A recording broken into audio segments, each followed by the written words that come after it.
Sveiki sugrįžę į mano YouTube kanalą bei sveiki tie, kas čia esate pirmą sykį, malonu Jūs matyti.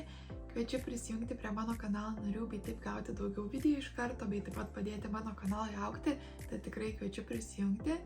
O šiandien, kaip jau matote, palei video pavadinimą pasakosiu dar vieną story time apie tai, kaip po narkozės nebemokėjau kalbėti lietuviškai.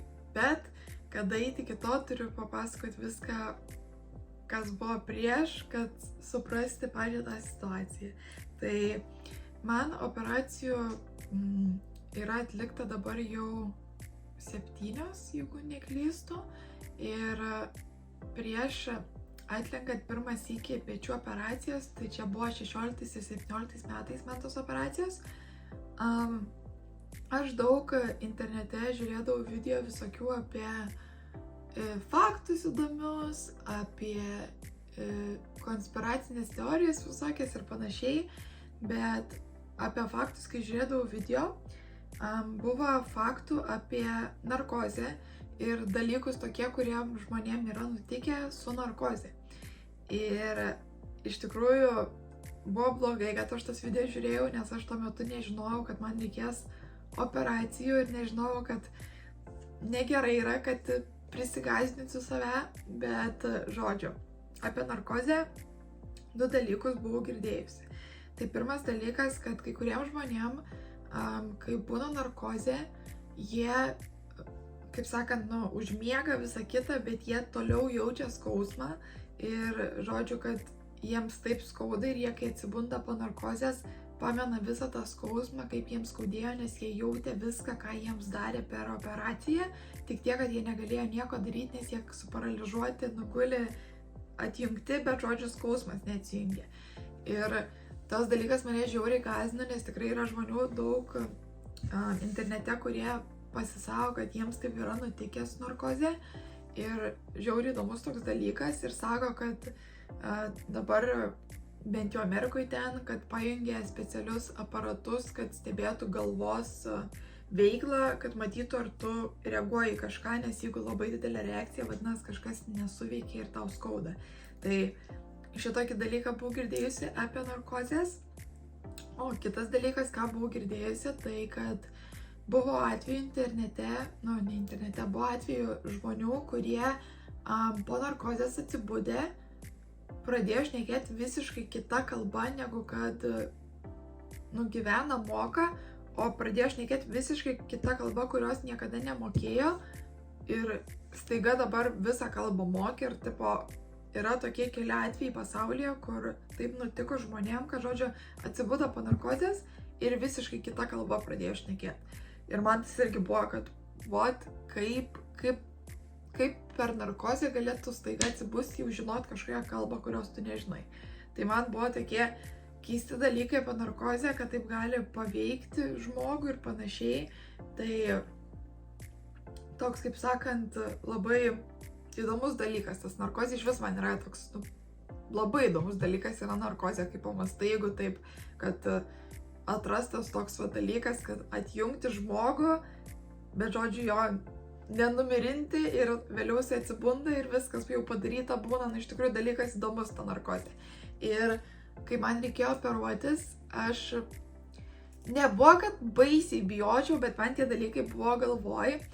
Tai kai atliko pirmą operaciją peties, viskas pavyko labai gerai, neturėjau jokių keistų įvykių, tiesiog, kad atsibudus po narkozės atsiminti, kad vėmiau, žodžiu, tas buvo blogai, kad tiesiog taip narkozė suveikė, kad mane iškart suvimdė atsibudus po narkozės, bet šiaip viskas praėjo gerai.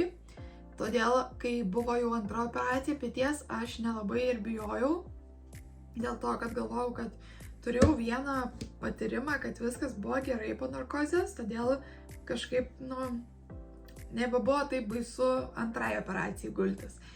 Tai antra operacija, kaip visada, atvažiavau, viskas gerai, taip pat jutaus, nieko tokio. Ir žodžiu, tik tiek, kas su ta operacija buvo, kad mane ilgiau operavo, nes buvo daugiau pažeista peties, negu kad galvojo palei magnetinį. Ir todėl užtruko ilgiau operacija, tai atsimenu mano tėvai labai pergyveno, nes labai ilgai manęs neparvežė iš operacinės, tai buvo toks, įdomesnis dalykas, kad tiesiog labai ilgesnė operacija gavosi, negu kad turėjo būti. Ir kai aš atsibudau po operacijos, tiksliau tave taip pažadina po operacijos, kad pažiūrėt, ar viskas tau gerai. Ir dažniausiai sesutės aplinkui būna ir jos paklausė, ar tau viskas gerai ir panašiai. Ir aš atsimenu dabar, kaip, nežinau, stovi man prieš akis tas vaizdas, kad aš atsibundu, atsimerkiu ir aš matau sesutės ir jos man klausė, ar viskas gerai. Ir aš galvoju lietuviškai, kad viskas man gerai ir kad pasakyčiau. Ir visi žodžiai, kurie išeina iš mano lūpų, yra tik angliški. Aš su jom šneku angliškai. Sakau, I'm all good. Ir jos pradėjo juoktis, nes what the fuck. Prieš operaciją jinai šnekėjo lietuviškai, po operacijos atsibudo žmogus angliškai šneka. Ir man kas baisiausia toj situacijai buvo, tai kad aš galvojau lietuviškus žodžius, aš supratau, kad aš moku lietuviškai, bet man neišėjo nei vienas lietuviškas žodis iš burnos, tik angliški.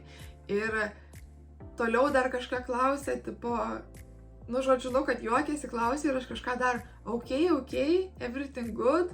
Ir tik tais angliškai šneku ir žodžiu, man išgastis buvo, nes aš pagalvojau tuo momentu, kad o jeigu čia viskas, jeigu čia man dabar visą gyvenimą aš dabar būsiu užstrigus tik angliškai šnekėti, nebemokėsiu lietuviškai, nors galvoj girdžiu žodžius lietuviškai.